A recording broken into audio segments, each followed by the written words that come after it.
तो ऐसे हों जो देह को देवालय बना दें।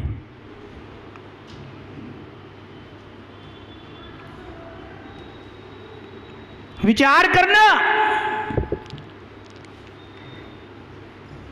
जिन्होंने देवालय बनाए वे पुण्यात्मा, और जिसने देह को देवालय बना दिया वो धर्मात्मा, क्योंकि आत्मा में धर्म प्रकट हो गया।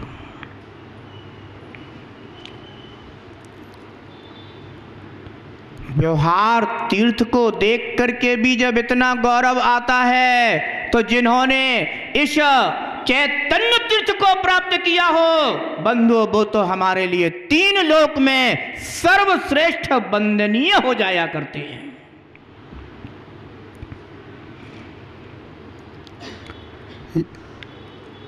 आचार्य भगवान कहते हैं,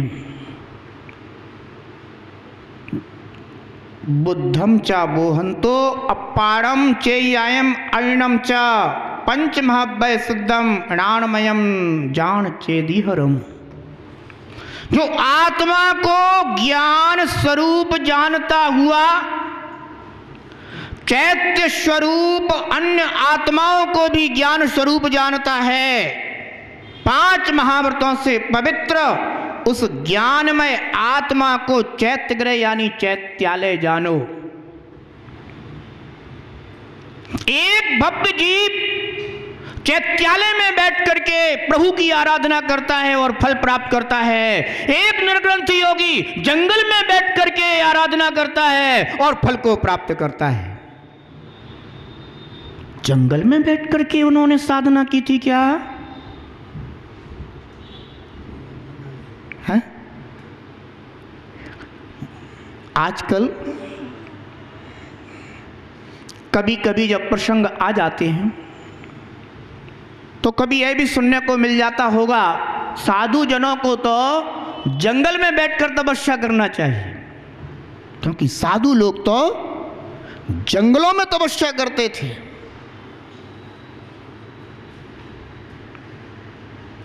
पर मुझे बड़ा आश्चर्य होता है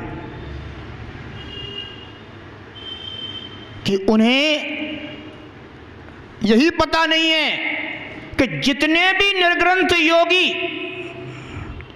जंगल में तपस्या करने गए, उन्होंने जंगल में तपस्या नहीं करी, उन्होंने देह देवालय में बैठ करके तपस्या की है।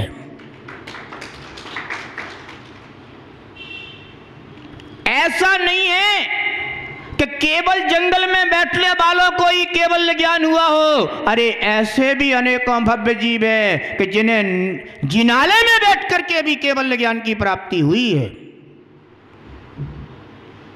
बोलो कैसे? क्योंकि सिद्धशिला कितनी है? 45 लाख योजन की है। कितनी है? 45 लाख योजन का।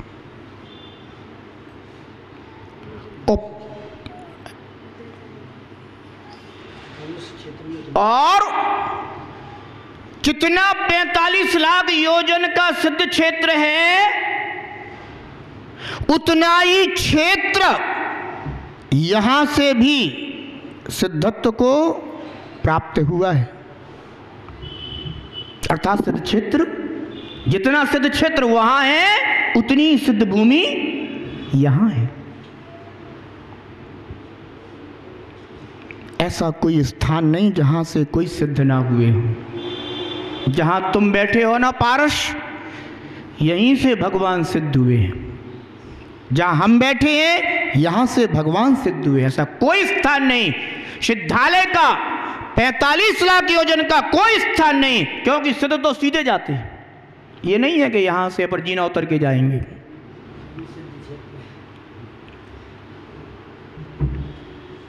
ध्यान रखना, अगर मन में भाव आ जाए कि मैं जिस भूमि पर बैठा हूं यह भूमि पवित्र है, मैं इस पवित्र भूमि पर बैठ करके यहां से कोई आत्मा शुद्ध परमात्मा बना है, तो ध्यान रखना यहां से ही तुम्हारा कनेक्शन सीधा उन सिद्ध परमात्मा से जुड़ जाएगा।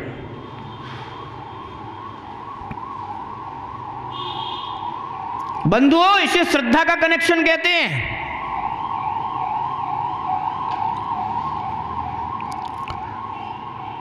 अगर मन में श्रद्धा हो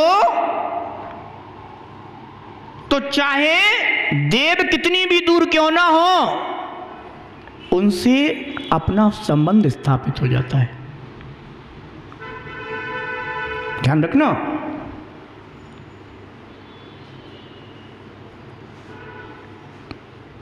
टीवी प्रसारण केंद्र जो भी आपके चलते हैं, चैनल जितने भी चलते हैं, उनके प्रसारण केंद्र तो कहीं होते हैं, पर आपकी टीवी पर कार्यक्रम जैसे ही आपने चैनल लगाया और वहां से उसका कनेक्शन जुड़ जाता है। तो जैसे प्रसारण केंद्र कहीं है और चैनल कहीं लगाया जा रहा है, और जैसे चैनल लगाते हैं तो वहां का सीधा कार्यक्रम आपकी टीवी पर आना शुरू हो जाता है। ऐसे ही हमारी श्रद्धा का चैनल जैसे ही जुड़ता है तो वहां का सारा वह जो उनका शुद्ध वैभव है वह सब हमारी श्रद्धा में प्रकाशित होना शुरू हो जाता है।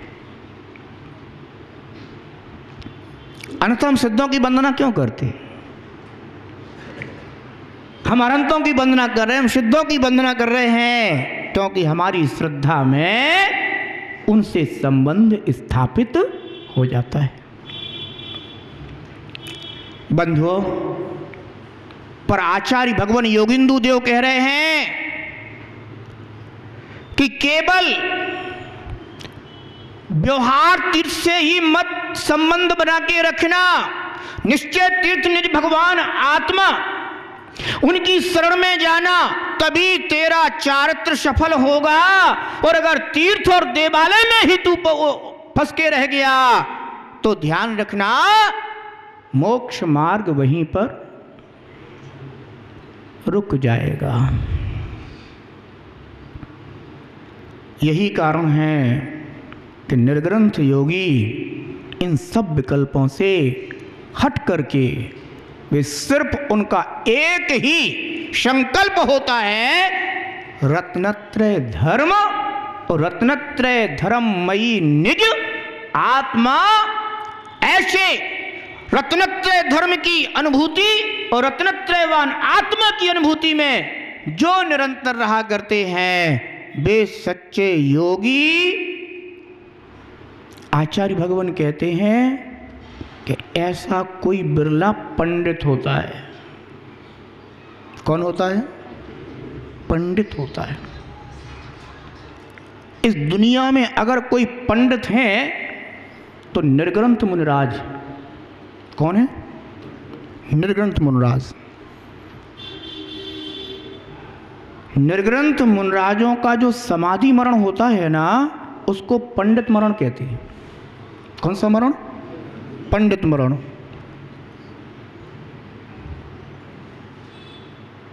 और किसी पंडित का मरण हो जाए तो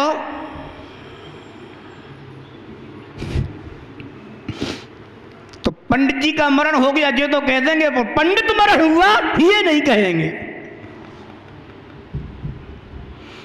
ध्यान रखना। बाल मरण हो सकता है पर पंडित मरण नहीं हो सकता। क्योंकि अगर कोई पंडित, कोई विद्वान जीवन भर विद्वत्ता करता रहा और अंत समय में अगर ऐसी मुनि मुद्रा को प्राप्त नहीं कर पाया तो पंडित होकर के भी चतुर्थ गुण स्थानवर्तियों का जो मरण बाल मरण कहा जाता है, बंधु उसके मरण को बाल मरण ही कहेंगे।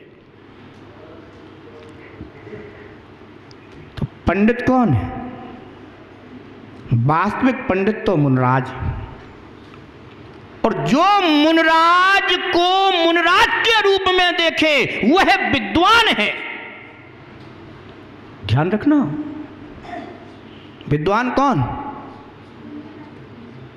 विद्वान कौन? जो सच्चे देव को सच्चे देव के रूप में देखे, सच्चे शास्त्र को सच्चे शास्त्र के रूप में देखे और सच्चे गुरु को सच्चे गुरु के रूप में देखे। भले ही वह शास्त्रज्ञ नहीं हो पर वह विद्वान जरूर है।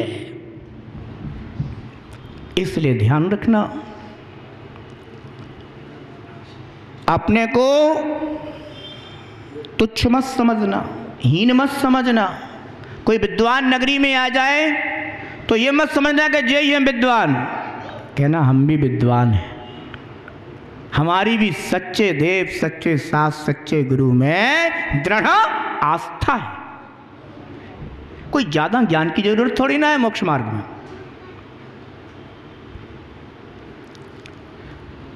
थोड़ा सा श्रद्धान पूर्वक अगर थोड़ा सा भी ज्ञान हो तो भी मोक्ष मार्ग प्रशस्त हो जाता है। और अगर सच्चे देव सच्चे शास्त्र या सच्चे गुरु इनमें अगर कोई दोष निकालने वाला हो, वो कितना भी बड़ा पंडित क्यों ना हो, वह कितना भी बड़ा विद्वान क्यों ना हो, पर वह वास्तव में देखा जाए तो वह विद्वान नहीं है। शास्त्रज्ञ हो सकता है पर विद्वान नहीं हो सकता। ध्यान रखना।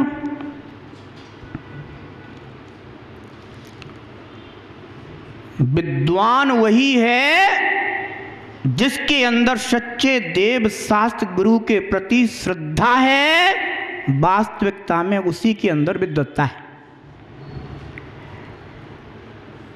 ऐसे ऐसे विद्वान बंधु हो चुके हैं और आपके ही नगर के दो दो विद्वान हैं, सुमेर चंद दिवाकर, श्रेयांश दिवाकर बंधु। इन्हें हमें लगता है कि सिवनी को भी इन विद्वानों के नाम से जाना जाता है।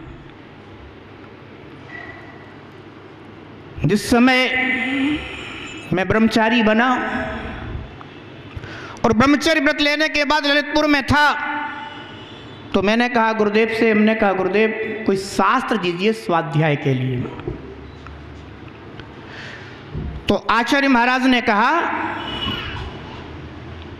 ठीक है हम तुमको शास्त्र देंगे, शाम को आना। मैं शाम को पहुंचा गुरुदेव के पास और हमने कहा गुरुदेव वो आपने कहा था कि शास्त्र देंगे स्वाध्याय के लिए।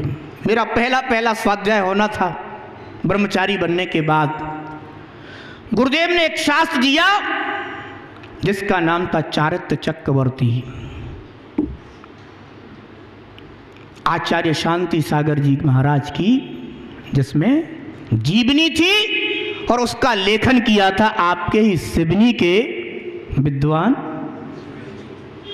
सुमेर चंद जी दिवाकर। आचार्य मिश्री ने कहा इसको पढ़ना और निर्ग्रंथ आचार्य की चर्या को पढ़ करके फिर अपने अंदर भाव करना कि हमें भी ऐसा ही चारित्रवान साधु बनना है। ध्यान रखना बंधुओं, तो जो देव शास्त्र और गुरु इनके प्रति श्रद्धा रखने वाला हो वो विद्वान है। इसलिए अपने को भी कम मत समझना और कभी देव शास्त्र गुरु में श्रद्धा कम मत करना, अन्यथा शास्त्रज्ञ तो बन जाओगे पर विद्वान नहीं बन पाओगे।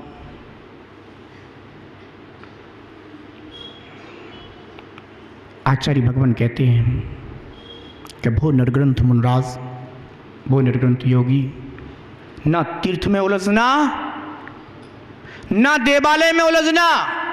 और तीर्थ में जिन देव हैं और देवालय में जिन देव हैं, इस विकल्प में भी मत उलझना। देह देवालय में जो बैठा हुआ चैतन्य प्रभु है, वन में जंगल में बैठे हुए उन योगियों ने उसी देह देवालय में बैठे हुए जिन देव की आराधना करते करते करते करते परम ध्यान को प्राप्त करके केवल ज्ञान को प्राप्त किया है।